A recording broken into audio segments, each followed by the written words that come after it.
The Reformation did not produce one new church. It produced a movement, and movements do not stay contained. After Luther's stand in Germany and Calvin's reforms in Geneva, Christianity in Europe did not settle into a new single structure.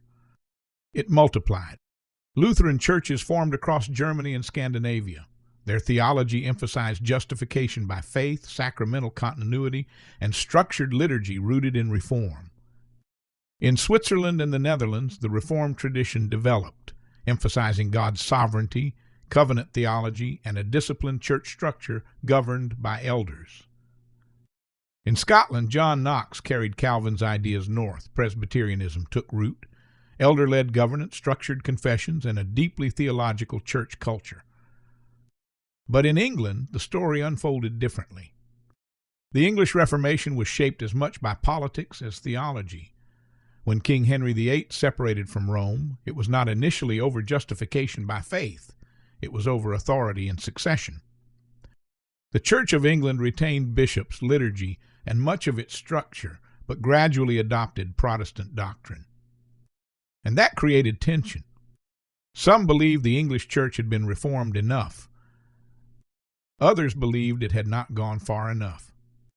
These reformers became known as Puritans because they sought to purify the church of remaining Catholic practices. Some Puritans remained within the Church of England, working for reform from inside. Others concluded reform was impossible. These became Separatists. From these streams emerged what we now call denominations. Baptists arose from English separatist movements. They rejected infant baptism and emphasized believers' baptism by conviction. Congregationalists emphasized local church autonomy. Presbyterians developed systems of regional oversight through elders and assemblies. Anglicans maintained episcopal structure and historic liturgy. Methodism would later emerge within Anglicanism, emphasizing disciplined spiritual life and revival. At first, denominations were not created to divide the church. They were attempts to faithfully interpret Scripture and organize the church accordingly. But Europe did not experience this shift peacefully. The 16th and 17th centuries were marked by religious wars.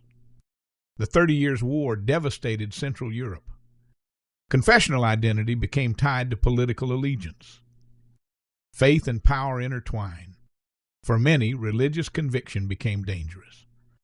And that is where the story turns west, across the Atlantic. The New World was not merely an economic frontier.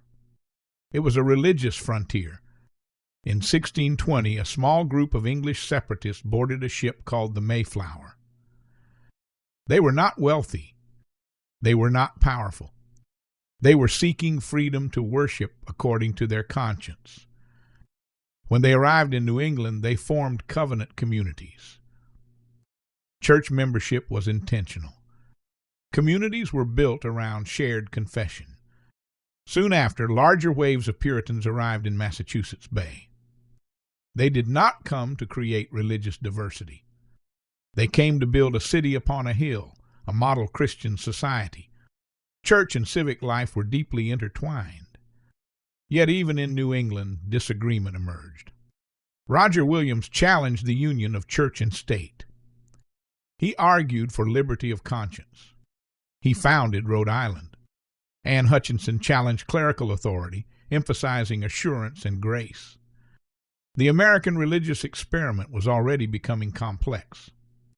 Further south, Anglicanism was strong in Virginia. In Maryland, Catholics established a colony. In Pennsylvania, William Penn welcomed Quakers. In New York, Dutch Reformed congregations flourished. The American colonies became a patchwork of Protestant and Catholic expressions. Unlike Europe, no single denomination controlled the entire landscape. And then revival came. In the 18th century, a series of spiritual awakenings swept through the colonies. The First Great Awakening was not confined to one denomination. Jonathan Edwards preached in New England with deep theological intensity. George Whitefield traveled between colonies, preaching outdoors to massive crowds. Conversion became central. Personal faith became emphasized. Religious experience intensified. Some churches embraced the revival. Others resisted it. New divisions formed, old lights and new lights. Denominations multiplied. But something profound had shifted. In America, church membership was voluntary.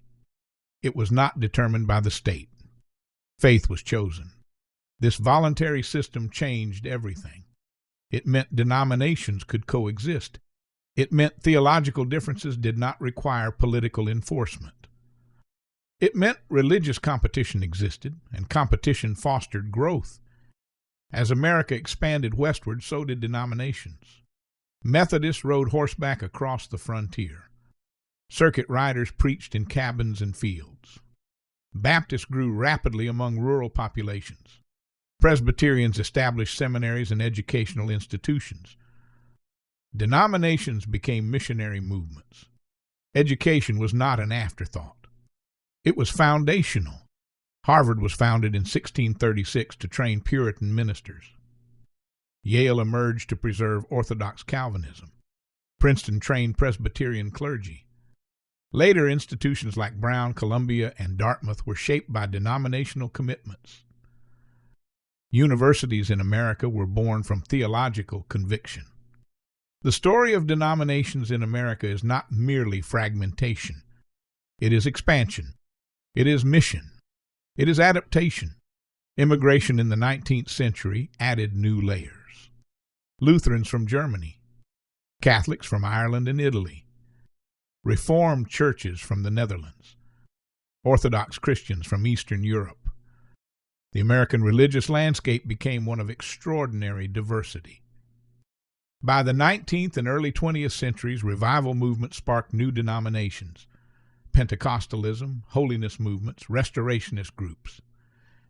Some emphasized sacramental continuity. Others emphasized preaching. Some emphasized liturgy. Others emphasized revival and experience. Denominationalism became part of the American identity. But beneath the diversity, common threads remained: the authority of Scripture, the centrality of Christ, the importance of preaching, the call to mission. The Reformation fractured Western Christendom. America institutionalized denominational diversity, and that diversity continues to shape the churches we see today. When you look at a church sign, Baptist, Presbyterian, Methodist, Anglican, Lutheran, you are looking at centuries of history, conviction, conflict, conscience, migration, and adaptation. The story of denominations is not the story of chaos. It is the story of how faith navigated freedom. And it is still being written